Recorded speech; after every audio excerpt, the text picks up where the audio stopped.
एक गांव में दो भाई रहते थे, एक छोटा और एक बड़ा। जिसमें से छोटा भाई जो बहुत बोलता था और उसका बड़ा भाई उसके ज़्यादा बोलने से बहुत परेशान था। उसके बड़े भाई को पता चला कि जंगल में एक महात्मा बुद्ध आए हुए हैं। वह अपना छोटा भाई को उसके पास लेकर जाता है और कहता है कि मुनिवर कृपा करके आप इसे समझाइए, ये बहुत बोलता है। मेरे मना करने बाद भी इसका दिन भर इसका मुँह चलता ही रहता है। मैं इसे कितना समझाता हूँ कि कम बोलकर चुप रहना सीख, लेकिन नहीं, और हर बार इसकी वजह से लड़ाई होती है। महात्मा मुस्कुराए और बोले, मैं तुम्हें इस बात को एक कहानी की मदद से समझता हूँ। मेरा गुरु का एक शिष्य था जो बहुत बोलता था।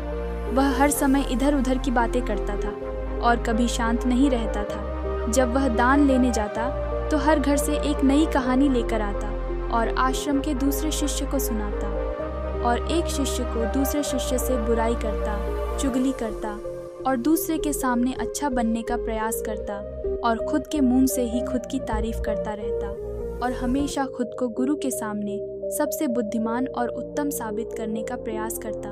वह खुद को सभी शिष्यों से अलग और श्रेष्ठ मानता था। उसका कहना था कि मैं एक अमीर घर का बालक हूँ। अगर मैं चाहता तो एक आरामदायक और सुविधाओं से भरा जीवन जी सकता, लेकिन मैं वह सब छोड़कर यहाँ आ गया क्योंकि मुझे खोज करना, खुद को जानना है। एक दिन गुरु ने आश्रम के सभी शिष्यों को बुलाकर कहा, आप सभी को अगले 1 महीने के लिए कोई न कोई संकल्प लेना होगा। इससे आपका संकल्प शक्ति मजबूत होगी और आप में आत्मा शक्ति का संचार होगा। आप सभी अपनी सामर्थ्य के अनुसार कोई भी संकल्प ले सकते हैं, और यदि 1 महीने से पूर्व आप में से जिसका भी संकल्प टूट जाएगा तो वह अपनी पुरानी दिनचर्या में वापस आ सकता है। सभी शिष्यों ने अपनी शक्ति के अनुसार संकल्प लिए और गुरु को अपने अपने संकल्प के बारे में बताकर वहाँ से चले गए। लेकिन वह शिष्य जो खुद को सबसे अलग दिखाना चाहता था, वह सीधे गुरु के में पहुँच गया और बोला, मैं कोई छोटा मोटा संकल्प नहीं लेना चाहता, बल्कि खुद की ही जैसे एक और महान संकल्प लेना चाहता हूँ। कृपया आप ही बताइए, मुझे क्या संकल्प लेना चाहिए। उसकी यह बात सुनकर गुरु मुस्कुराए और बोले, क्या तुम मेरे द्वारा दिए गए संकल्प को पूरा कर पाओगे? क्या तुम्हारे लिए पूरा करना संभव हो पाएगा? शायद नहीं, वह तुम्हारे लिए संभव नहीं है, तुम उसे पूरा नहीं कर पाओगे, इसीलिए तुम खुद ही कुछ संकल्प लो। शिष्य ने कहा, नहीं गुरुदेव, आप जो भी संकल्प मुझे दोगे मैं जरूर उसे पूरा करूँगा। गुरु ने कहा, ठीक है, तो तुम अगले 1 महीने से चुप रहो, मुंह से एक शब्द भी नहीं निकालोगे, यही है तुम्हारा संकल्प। शिष्य ने कहा, गुरुदेव, ये भी कोई संकल्प है? ये तो बहुत ही आसान है। आप कोई संकल्प दीजिए जो मेरी योग्यता के बराबर हो। गुरु ने कहा, पहले तो तुम इस संकल्प को पूरा करके दिखाओ। शिष्य ने गुरु की बात मान ली और वह उसी समय चुप हो गया और पलटकर कुटिया से बाहर चला गया। उसे चुप रहना बहुत आसान लग रहा था। उसने एक दिन जैसे तैसे चुप रहकर काट लिया, लेकिन दूसरे दिन से उसके मन में बोलने का बोझ बढ़ने लगा और तीसरे दिन उसे भारीपन महसूस होने लगा और चौथे दिन उसके अंदर एक अजीब सी बेचैनी होने लगी, क्योंकि आसपास आश्रम के सभी शिष्य एक दूसरे से बातें कर रहे थे। वह भी अपना पक्ष उसके सामने रखना चाहता था, उनका बोलती बंद कर देना चाहता था, लेकिन उसका संकल्प उसे याद आ रहा था। इसीलिए वह पूरे दिन सिर्फ वह और आंखें बनाते रहा। इसी तरीके से कुछ दिन और बीते और वह शिष्य बीमार पड़ गया। उसका सिर फटा जा रहा था, उसे खाने पीने तक का मन भी नहीं लग रहा था। वह सिर्फ बोलना चाहता था।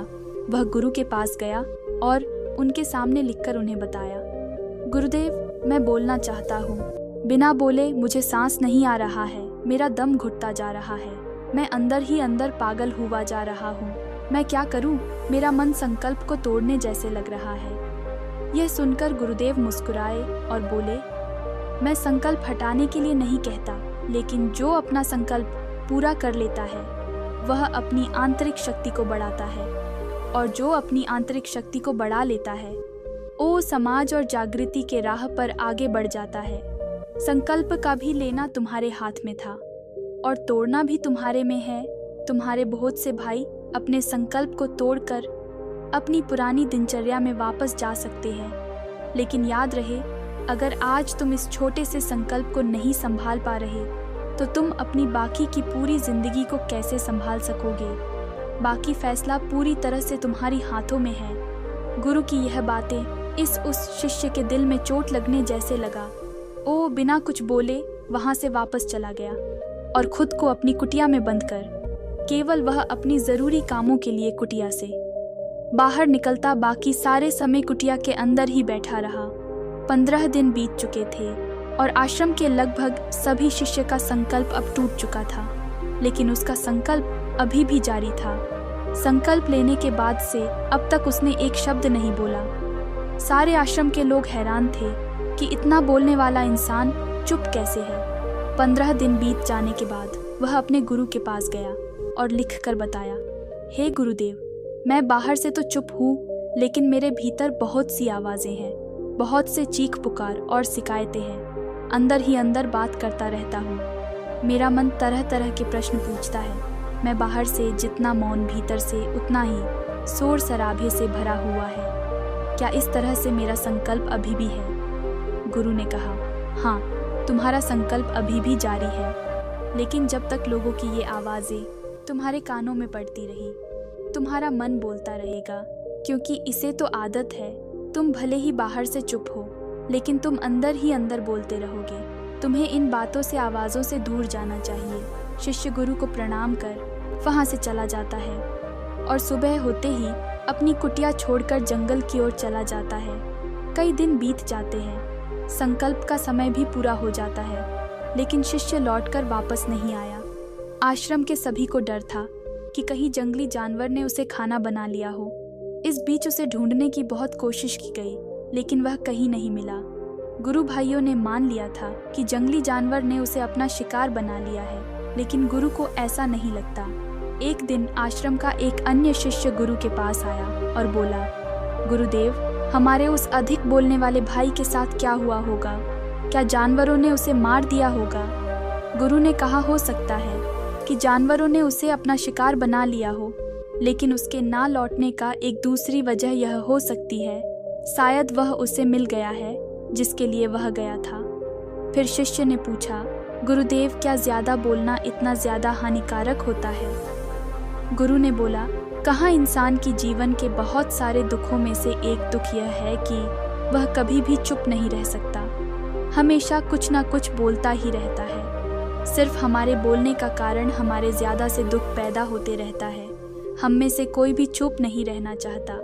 हम बस सामने वाले को सुना देना चाहते हैं। जो भी हमारे मन में है सब निकाल कर उसके मन में बैठा देना चाहते हैं। उसे समझा देना चाहते हैं कि देख, तू गलत है और मैं सही हूँ। इस तरह से सुनने और सुनाने का यह काम जिंदगी भर चलता रहता है। लेकिन इतना समझा, इसमें हम अपना समय, अपना जीवन, अपनी समझ और सबसे महत्वपूर्ण कीमती पल जिए जा सकते हैं, जिनको अनुभव किया जा सकते हैं, जिनको आनंद को प्राप्त किया जा सकता है, ये सब खो देते हैं।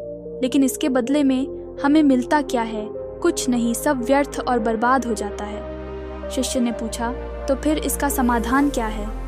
गुरु ने कहा, पूरी जागरूकता के साथ हम अपने विचार को देखना, यही एकमात्र तरीका है। सारी मानसिक समस्याओं का वर्तमान में रहकर चिंतन करना, पूरी जागरूकता के साथ अपना काम करना, जिंदगी में चमत्कारी बदलाव ला देना ही। उसके बाद वह शिष्य गुरु से अपने प्रश्नों का उत्तर पाकर इनको प्रणाम करके वहां से चला गया। उस शिष्य को आश्रम छोड़कर गए। 3 महीने का समय बीत चुका था, लेकिन उसकी कोई खबर नहीं आया। अब तक तो सभी गुरु भाइयों ने भी उसकी वापस लौटने का भी उम्मीद छोड़ दी थी, लेकिन वह एक दिन आश्रम लौट आता है। लेकिन अब वह नहीं था जो यहाँ से गया था, वह कुछ और ही बनकर वापस आया था। उसके अंदर एक गजब का बदलाव महसूस किया जा सकता था। उसके चेहरे पर एक गजब का ठहराव और आंखों में बनी शांति थी। आश्रम में आते ही सभी गुरु भाइयों ने उसे चारों तरफ से घेर लिया और बातें करने लगे। वह भी अपने गुरु भाइयों से बातें करने लगा। उससे बात करने वाले सभी गुरु भाइयों ने अनुभव किया कि वह पहले जैसा उतावल और बातूनी नहीं रह गया। उसके मुंह से एक एक शब्द बहुत ही सुलझे हुए और मधुरता के साथ निकल रहे थे। थोड़ी देर तक गुरु भाइयों से बात करने के बाद वह सीधा गुरु की तरफ चला गया। उसने गुरु की चरण छुए और कहा, गुरुदेव, क्या मैं अब भी मौन हूँ? क्या अब भी मेरा संकल्प जारी है? गुरु ने कुछ देर तक शिष्य के आंखों में बड़े ध्यान से देखा और कहा, हाँ, तुम अब भी मौन हो। तुम्हारे मुंह से एक भी शब्द निकल नहीं रहा और तुम्हारा संकल्प अभी भी जारी है। शिष्य ने कहा, गुरुदेव, जब मैं आश्रम से गया तो मैं मुंह से चुप था, लेकिन मेरे अंदर बहुत सी आवाज़ें थीं, मन में बहुत से प्रश्न थे और वह बंद नहीं हो रहे थे। तो मैं जंगल में चला गया इस उम्मीद से कि वहाँ मुझे शक्ति मिलेगी और मेरी मन की बकबक बंद हो जाएगी। लेकिन मैं जितना एकांत में जाता गया, मेरे अंदर की आवाज़ उतनी ही तेज़ होती गई और भीतर की पुरानी से पुरानी आवाज़ सुनाई देने लगी। तब जाकर मैंने किया कि मैं कितना गलत कर रहा था। जब मैं अपने परिवार वालों को, दोस्तों को, गुरु भाइयों को बुरा भला कहता था, तो उस समय मुझे लगता था कि मैं सही कर रहा हूँ। जब मैं गुरु भाइयों को एक दूसरे के साथ चुगली करता था और उसका मजाक करता करता, तब भी मुझे यही लगता था कि मैं उनसे बेहतर हूँ, मैं सही कर रहा हूँ। लेकिन मैंने उस दिन पहली बार महसूस किया कि मैं इतना गलत बोलता था। काफ़ी दिनों तक ये आवाज़ें, शिकायतें मेरे अंदर चलती रही, लेकिन धीरे धीरे करके एक दिन ये सारी आवाज़ें मेरे अंदर से समाप्त हो गई। अब मैं भीतर से भी मौन हो गया। उस घने जंगल में बाहर से कोई बोलने वाला नहीं और भीतर कोई आवाज़ बची ही नहीं थी। और मैं उस दिन पहली बार मौन का सही अर्थ समझा। मेरे चारों तरफ बहुत शांति थी। हालांकि अभी भी कुछ आवाज़ आ रही थी, लेकिन मैं उसे सुन नहीं पाता था। पर वह सभी आवाज़ें स्पष्ट रूप से सुनाई दे रही थी। हवा की चलने की आवाज़, चिड़िया की चहकने की आवाज़ और पानी की बहने की आवाज़, ये सभी आवाज़ें मैंने पहली बार पूरे होश पूर्वक सुनी। अपने चारों तरफ इतनी शांति मैंने पहले महसूस नहीं की थी। तो इस शांत को भंग करने के लिए मैंने पहली बार अपने मुंह से कोई शब्द निकलता मैं चिल्लाया, हे ईश्वर, ये कैसी शांति है? सब कुछ इतना शांत क्यों है? ऐसा क्या हो गया? लेकिन मेरे चिल्लाने के बाद भी शांति भंग नहीं हुई। सब कुछ पहले जितना ही शांत था, बाहर भी और भीतर भी है। गुरुदेव, मैंने अपने गुरु भाइयों से बात की, मैंने आपसे बात की। मैं बोल रहा हूँ, मैं चल रहा हूँ, सब कुछ देख रहा हूँ, लेकिन मैं अपने भीतर एकदम एकांत में हूँ, मौन में हूँ, भीड़ में होता हूँ, तब भी भीतर से अकेला एकांत में होता हूँ। जब मैं खुद में शोर करता हूँ तब भी एकांत होता है। अब सब दिखाई पड़ने लगे, सब सुनाई पड़ने लगा है। गुरुदेव ने कहा, जब तक हम बाहर की ओर मुड़ते रहेंगे भीतर अशांति ही रहेगी, लेकिन जिस दिन हम भीतर की तरफ मुड़ जाएंगे तब हमारे मुंह से कुछ भी निकलेगा, हम शांत ही रहेंगे। दुनिया में जितनी भी बुराइयां हैं, ज़्यादातर हमारे बोलने से ही उत्पन्न होते हैं, क्योंकि हम चुप रहना नहीं चाहते हैं। हमें जितना ज़रूरत है उससे कहीं ज़्यादा बोलते हैं। हम सामने वाले का सुनना नहीं चाहते हैं, बल्कि उनकी बोलती बंद कर देना चाहते हैं। उसे समझा देना चाहते हैं कि मैं कौन हूँ, मैं क्या कर सकता हूँ। और यही हमारा ज़िंदगी का मकसद बनाकर रह जाता है। हमारी सारी ऊर्जा व्यर्थ के बोलने में बर्बाद होती रहती है। ऐसे ही समाज में लोगों का जीवन दुखों से भर जाता है, जो हमेशा एक दूसरे को सुनाने लगे रहते हैं। कभी एक दूसरे का सुनना नहीं चाहते हैं, समझना नहीं चाहते, और चुप रहना तो उन्होंने सुना ही नहीं, क्योंकि चुप रहना उसे छोटा महसूस करवाता है। दुनिया का सभी लड़ाइयों का कारण हमारा बोलना ही है। इसीलिए हमें सिर्फ उतना ही बोलना चाहिए जितना बोलना ज़रूरी हो, क्योंकि व्यर्थ का बोलना ऊर्जा को नष्ट करना है, और यह बोलना ही हमारे भीतर की ओर लौटने नहीं देता है, क्योंकि यह हमें बाहर की ओर खींच कर रखता है। और बाहर है ही क्या इस संसार के अलावा। लेकिन अगर आपने भीतर की संसार की ओर मुड़ना है तो इस मुंह को बंद ही रखना चाहिए। इसीलिए जितना भी बुद्ध हुए, आत्मज्ञानी हुए, वे सभी एकांत की ओर भागे, ताकि उसे ज़्यादा बोलना ना पड़े, ज़्यादा सुनना ना पड़े। वह एकांत में रहे और शांत में रहे, इसीलिए आसानी से भीतर की यात्रा कर पाए। लेकिन कोई अगर चाहे तो संसार में रहकर एकांत में रह सकता है, शांत रह सकता है, लेकिन उसके लिए उसे अपना ऊर्जा बचानी होगी, जिसे वह अब तक अपने व्यर्थ के बातों में बर्बाद कर रहे थे। दोस्तों, इस कहानी की सीख यही है कि व्यर्थ का बोलना ऊर्जा को नष्ट करना है ज़्यादा, और व्यर्थ बोलना ही हमें अपने भीतर की ओर लौटने नहीं देते हैं, क्योंकि यह हमें बाहर की ओर झुकाया रखता है।